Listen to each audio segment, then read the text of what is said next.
বন্ধুরা দেখো, আমি এখন এখানে দুর্গাপূজার ঘট নিয়ে বসেছি। এখন এটাকে ভাঙবো, কারণ সামনে দুর্গাপূজা এসে গেল। আমাদের পাড়া দুর্গাপুজো প্যান্ডেল করা প্রায় শুরু করে দিয়েছে, তো এখন এটাকে আমাদের জমা দিতে হবে। এখন এটাকে আমি ভাঙবো, ভাঙতে বসছি আমি। ভেঙে গেছে, ভেঙে গেছে। এই দেখো আমাদের দুর্গাপূজার ঘট ভেঙে ক টাকা বেরিয়েছে মাত্র।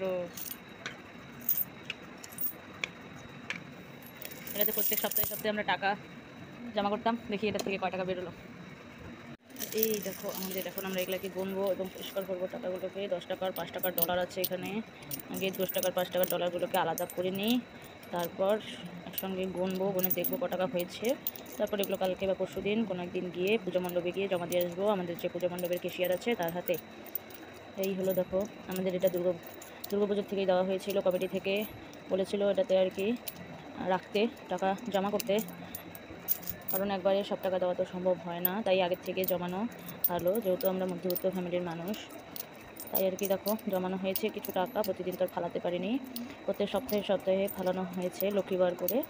এখন এগুলোকে ভাগ করে তারপরে আমরা ওগুলোকে জমা করে দিয়ে আসবো। তো শেষে তোমাদেরকে গুনে বলছি ক টাকা হয়েছে, ঠিক আছে?